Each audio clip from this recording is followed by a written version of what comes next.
एक घने जंगल में पुराना आम का पेड़ था। उसी पेड़ पर सोनी चिड़िया एक घोंसले में अपने 3 बच्चों के साथ रहती थी। सोनी के बच्चे अभी छोटे थे। वह ठीक से उड़ना भी नहीं जानते थे। उनका पेट भरने के लिए सोनी हर दिन सुबह जल्दी दाना ढूंढने निकलती और अपने बच्चों के लिए खाना ले आती थी। कुछ दिन बाद बरसात का मौसम शुरू हो गया। आसमान में काले बादल छाए हुए थे और तेजी से बारिश हो रही थी।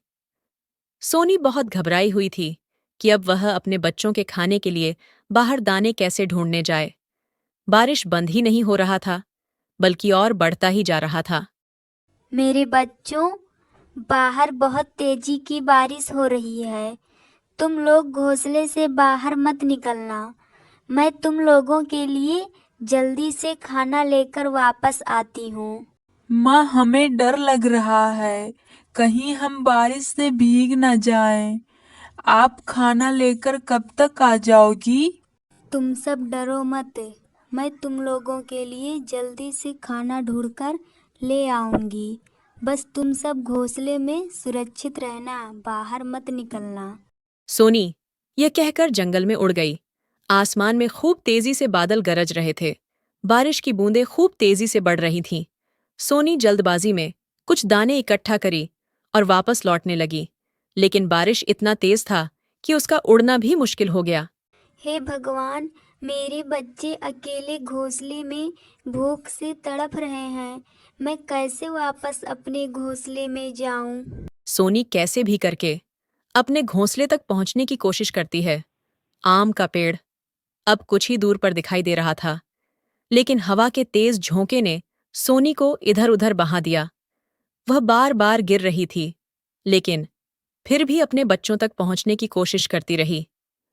घोंसले में बैठे तीनों बच्चे रोने लगे।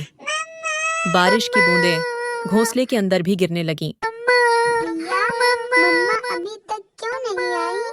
कहीं मम्मा कोई परेशानी में तो नहीं है? हाँ भैया, मुझे बहुत तेज भूख लगी है। मम्मा हमारे लिए खाना कब लेकर आएंगी?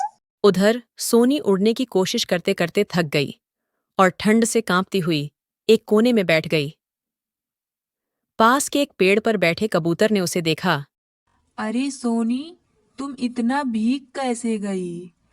और इस बारिश में कहाँ जा रही हो? कबूतर भैया, मेरे बच्चे घोंसले में भूख से परेशान हैं। मुझे उनके पास जाना है, लेकिन ये बारिश की वजह से मैं अपने घोंसले तक नहीं पहुंच पा रही हूँ। सोनी, अभी रुक जाओ। मेरे घोंसले में आकर थोड़ा आराम कर लो। तुम बहुत भीग चुकी हो। ऐसे में और भीगोगी तो तुम्हारे जान को खतरा हो सकता है। बारिश रुकने दो, फिर अपने घोंसले में चली जाना। कबूतर भैया, मैं एक माँ हूँ और अपने बच्चों को भूखा छोड़कर यहाँ नहीं रुक सकती।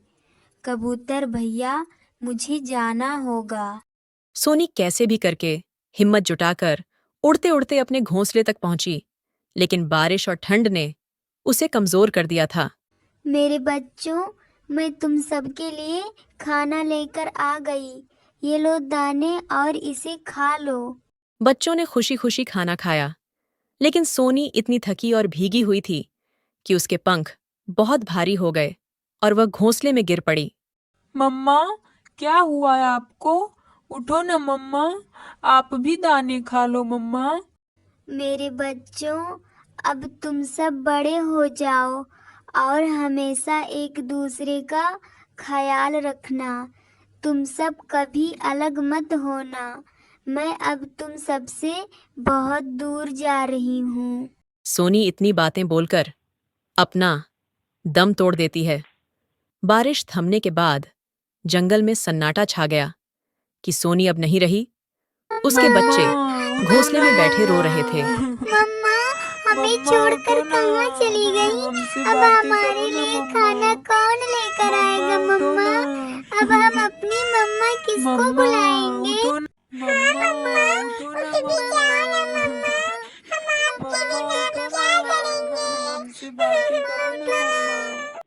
घोंसले में तीनों बच्चे बहुत रोते हैं आम का पेड़ अब भी खड़ा था, लेकिन सोनी की आवाज हमेशा के लिए खामोश हो चुकी थी। बारिश बंद हो गई, लेकिन उस घोंसले में मातम का मौसम हमेशा के लिए ठहर गया। इस कहानी में एक माँ का त्याग और संघर्ष को दिखाया गया है, जो अपने बच्चों के खुशी के लिए हर मुश्किल का सामना करती हैं।